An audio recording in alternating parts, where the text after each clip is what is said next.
안녕하세요. 네, 오늘 네 번째 시간 JK 인사드립니다. 구독자 여러분 잘 지내셨나요? 자, 이번에는 우리 사이코지만 괜찮아라는 드라마에 나오는 장면 설명이 마지막이에요. 오늘은 그래서 이 장면에서 가장 많이 나온 정신병원에 대한 이야기를 시작할까 합니다. 정신병원. 사이코지만 괜찮아 이 드라마에서 거의 반 이상 나와요. 조증이요? 급성 조증으로 봄마다 오는 재환 환자니까 이스케이프 조심해야 돼요.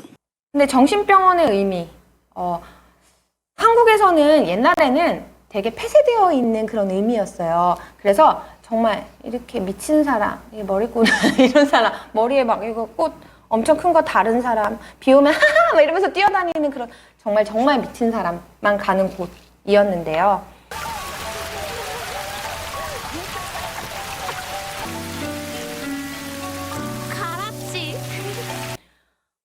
저는 외국에서 그때 당시도 들었거든요. 외국에서는 정말 수능만 떨어져도 시험만 잘 못 봐도 그 트라우마 때문에 상담을 받는 아주 캐주얼한 곳이라고 들었어요. 정말 이상적으로 느껴졌었거든요. 근데 그때만 해도 한국에서는 뭔가 정신병원 다녀? 이러면서 색안경 끼고 볼 수 있는 그런 이력이었단 말이에요. 그래서 다들 쉬쉬했단 말이에요. 근데 요즘은 또 많이 달라졌어요. 우리 현대인들이 가장 많이 고충을 느끼는 게 뭐냐면요. 수면장애, 우울증, 불안증. 그래서 현대인에게 너무도 많은 증세고 라이트하게부터 헤비하게까지 다 증세가 있기 때문에 치료를 원하는 젊은 사람들, 트인 사람들이 굉장히 많아졌고요. 요즘엔 이게 큰 흠이 안 된다는 사실이 저는 굉장히 좋아졌다고 생각해요. 왜냐면 더 좋은 인간으로서의 그런 사람들이 더 많아질 거라고 저는 예상을 하고 있거든요. 이게 치료잖아요. 어떻게 보면 우리가 몸 어디 다치거나 아프거나 할 때 치료하는 것처럼 똑같이 정신도 어디가 아프고 다치고 했을 때 상처받고 했을 때 똑같이 치료받는 그런 개념이라고 저는 생각합니다. 국회의원 아들이 조증? 대통령은 감기 안 걸리니? 아픈데 누가 아들이 무슨 상관이고 조증이 감춰야 성병이라도 돼? 수면을 제대로 이루지 못하시는 분들도 굉장히 많아요. 수면제로 치료를 하기도 하지만 상담으로도 가능하다고 하네요. 그래서 수면 장애를 가진 사람들을 위해 수면 다원센터가 따로 생기기도 했어요, 심지어. 그래서 원인을 찾아 치료를 한다는 입장에서 본다면 요즘은 굉장히 개방이 돼서 저는 이게 참 좋아졌다고 생각해요. 저 역시 정신병원에 대한 이력이 있습니다. 여러분 놀라셨나요? 근데 저 정신병원에서 제가 일을 했을까요? 아니면은 입원을 했을까요? 이거는 안 알려줌. 안 알려줄 거고요. 이 영상을 다 보시면 여러분 판단하실 수 있어요. 네, 영상 끝까지 보시라는 얘기고요. 정신병원, 대학병원에 있는 정신과 다를까요? 달라요? 같아요. 근데 단 정신병원이라고 명명된 데는 폐쇄병동이라는 게 있어요. 물론 대학병원에도 있기도 합니다. 근데 정신병원은 정신과만 주로 다루는 곳이라고 보시면 되겠고요. 개방병동이라는 것도 있습니다. 정신병원에는 폐쇄병동만 있는 건 아니에요. 개방되어서 내가 밖에 나가서 나무도 보고 외출도 했다가 들어오고 막 그럴 수 있어요. 그런데 이 폐쇄병동의 의미는 뭐냐면요.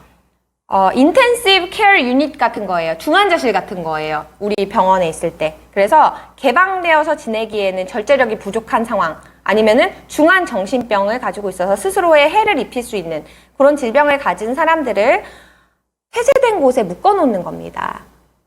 위험도를 낮추기 위해서 타인과 자기 자신에 대한 위험도를 낮추기 위해서 그러면서 치료를 진행을 하는 곳이에요.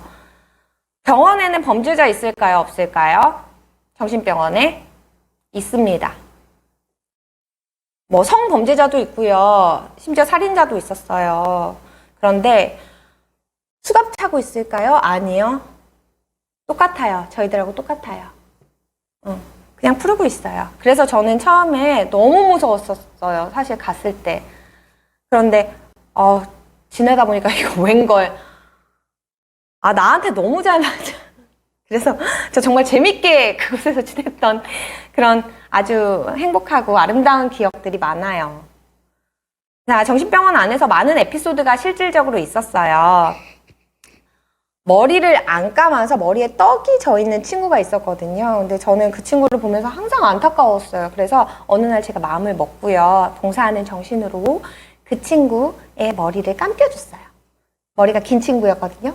머리를 힘들게 감겨주고 말려주고 미용실 놀이죠. 그리고 머리를 예쁘게 따줬단 말이에요.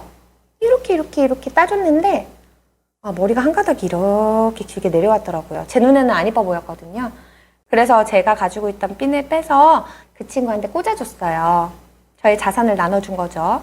그런데 그 친구가 정신병이 있다 보니까 이거를 가지고 눈을 찌르려고 했어요. 저 그때 진짜 엄청 혼났거든요. 그랬던 거.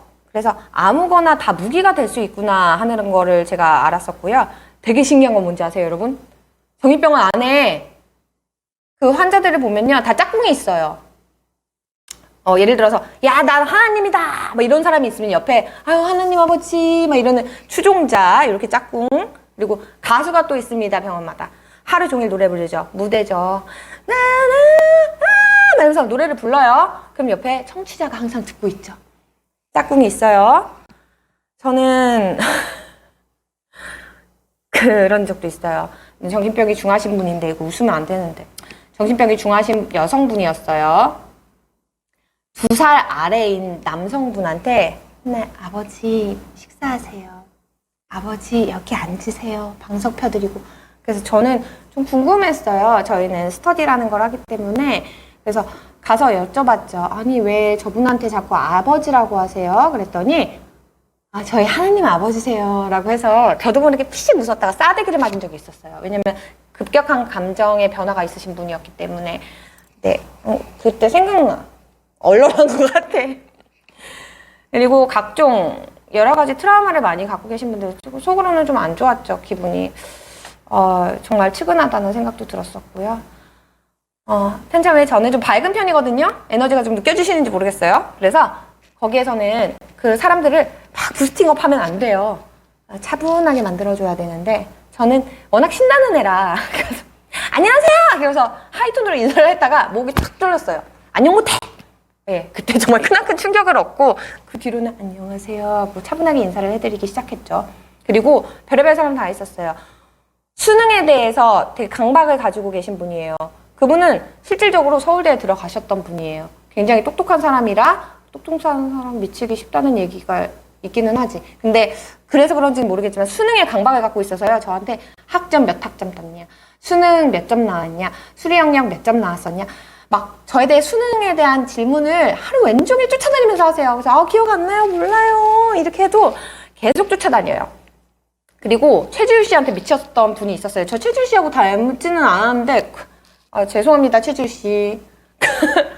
저 쫓아다니면서 계속 최지우 씨 사인 좀 해주세요. 하루 종일 저 아니에요, 저 사인 없어요 막 이렇게 그랬는데 저도 노하우가 생겼지 않습니까 여러분? 아침에 출근해요. 차분한 목소리로 안녕하세요 하고 수능 그분한테 달려갑니다. 저 수능 몇 점 맞았었고 수리 영역 몇 점, 뭐 언어 영역 몇 점, 뭐 외국 영역 몇 점, 수탐2 몇 점 막 얘기해줘요. 그러면 그분은 하루 종일 저 안 쫓아다녀요. 이제 끝난 거예요. 그리고 그 다음 또 누구한테 가? 최지우 씨 팬한테 가야지. 막 가. 그래서 사인해드릴게요. 사인하고 딱 주잖아요. 이 사람은 일과 끝난 거예요. 그래서 더 이상 저를 귀찮게 하지 않으셨어요. 아주 시간을 자유롭게 잘 보냈습니다. 네, 이런 것들이 있었고 처음 의사들이 라운딩을 해요. 아침마다 간밤에 환자들이 괜찮았었는지, 그리고 어떤 일들 에피소드가 있었는지, 심경의 변화는 있는지, 내가 약을 바꾸어야 되나, 치료의 방법을 바꾸어야 되나 항상 고민하는 분들이잖아요. 그래서 라운딩을 합니다. 첫 라운딩 때 저희 과장님을 쫓아다니는데 질문을 죄송해요. 질문을 이상한 걸 하시더라고요. 간밤에 외계인이 쳐들어왔어 라고 환자가 얘기를 했어요. 그러면 괜찮아요. 저는 이렇게 얘기를 하려고 했는데 외계인은 어떻게 아주 심각하게 진지한 얼굴로 외계인은 어떻게 생겼었나요? 몇 명이 왔었나요? 가져간 게 있나요? 그래서 저 의사 뭐야? 저 과장님 뭐야? 그래서 입술을 꽉 깨물어서 웃음이 자꾸 씩씩 나오는 거예요. 그래서 제가 입술 꽉 깨물고 참다가 정말 결국은 못 참아서 빵 터졌는데요. 아, 나 웃음 때문에 많이 혼났다. 그러고 보니까 싸대기도 맞고. 그래서 많이 혼났었던 기억이 있어요. 심지어 그날 퇴근을 하는데 그 정신병원 앞에는 공원이 있었거든요. 근데 그 과장님께서 공원을 돌면서 곰곰이 생각을 하면서 공원을 천천히 돌고 계신 모습을 보니까 저분도 제정신일까? 막 이런 의구심이 들기도 했어요. 왜냐면 처음에는 저는 많은 경험이 없었기 때문에. 그런데 여러 가지 케이스들을 경험하면서 실질적으로 이렇게 많은 의료진들이 환자를 위해서 고민을 하고 그리고 어떻게 하면 더 다가갈 수 있는지, 감정적인 치료를 할 수 있는지, 정신적인 치료를 할 수 있는지를 항상 도모하는 그런 모습을 보고 실질적으로 좋아지는 분들도 많이 봤어요. 네, 그래서 저는 이 정신병원의 모습이 굉장히 이렇게 다정하게 그려져 있더라고요. 그런 장면들 너무 기분이 좋았어요. 자, 오늘은 저 여기까지만 할게요. 그리고 사이코지만 괜찮아 드라마에 대한 장면에 대한 의문점이 더 이상 나오지는 않아서요. 이 드라마에 대한 장면 설명은 여기까지. 오늘이 마지막입니다. 그리고 나 그래도 이거 못 물어봤는데, 나 물어보고 싶은데 궁금한 점 있으신 분들 어떻게 해야 돼요? 댓글 플리즈. 그리고 우리 다음 시간에는요, 나의 아저씨라는 드라마의 장면들을 이용해서 설명을 좀 해드릴 겁니다. 오늘도 내용 재밌으셨나요? 재밌으셨다면 어떻게? 구독과 좋아요 눌러주시면 되겠습니다. Prescribe and press like, please. 코로나 다들 조심하시고요. 우리 다음 이 시간에 다시 만나요. 안녕! 안녕!